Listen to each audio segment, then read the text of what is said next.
Faire ruisseler des rivières au milieu du désert, c'est la folle idée qu'a eue Mouammar Kadhafi pour son pays.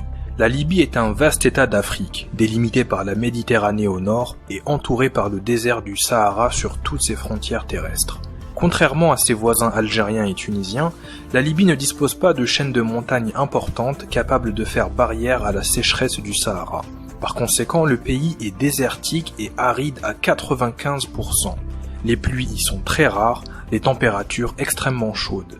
C'est d'ailleurs en Libye, dans la ville d'Azizia, qu'a été enregistrée la plus haute température naturelle jamais atteinte, 58 degrés Celsius. C'est dans cet environnement hostile que Kadhafi va lancer son projet pharaonique, la Grande Rivière Artificielle. Avec son absence criante en eau de surface, la Libye est une terre dans laquelle la principale ressource en eau est souterraine.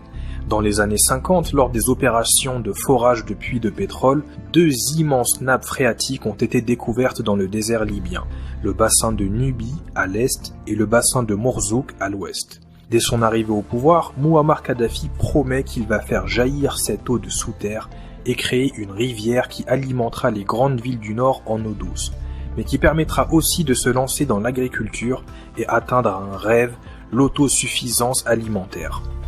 Il est essentiel de rappeler qu'en réalité, le terme de rivière ne correspond pas réellement à la nature du projet.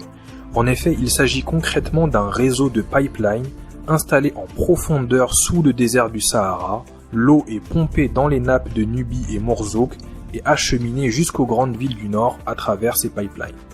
Le projet est officiellement lancé en 1983. Il est prévu que les travaux durent jusqu'en 2010.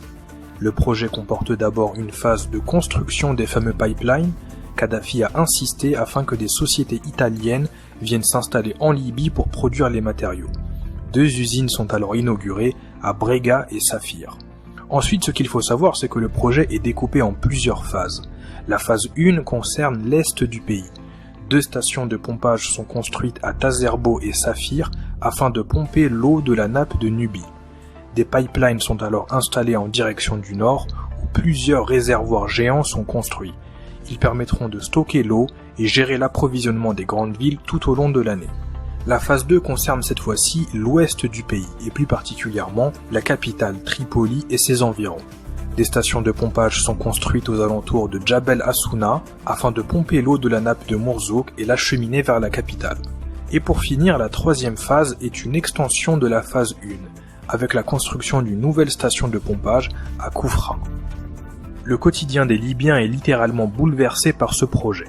Les habitants des grandes villes du Nord ont maintenant accès 24 heures sur 24 dans leur foyer à une eau potable, ce qui n'était pas le cas auparavant.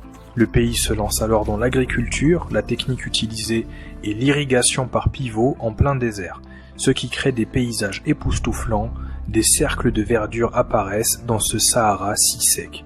Des oasis artificielles sont aussi créées tout le long des trajets qu'effectue l'eau vers la côte. La production nationale agricole explose. Des fruits et des légumes made in Libya font leur apparition dans les marchés et en grande quantité, ce qui est inédit. Des milliers d'emplois sont alors créés dans le domaine de l'agriculture. Point important, Kadhafi a insisté afin que l'eau à destination des foyers, l'eau qui coule dans le robinet des Libyens, soit gratuite pour tous. Seule l'eau utilisée dans le cadre de l'agriculture était payante mais à très bas prix. À la fin de la phase 3 du projet, l'ensemble du réseau mesurait 5000 km et le coût total était évalué à 30 milliards de dollars. Ce gigantesque projet n'était pourtant pas terminé.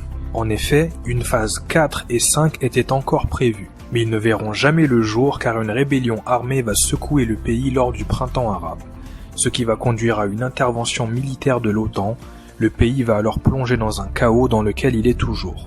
À l'heure actuelle, le projet semble mal en point, des frappes de la coalition ont touché plusieurs installations, ce qui a endommagé l'infrastructure.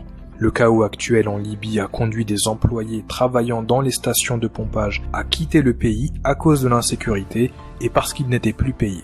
Et pour finir, des problèmes de maintenance entraînent des coupures régulières d'eau plusieurs fois par jour.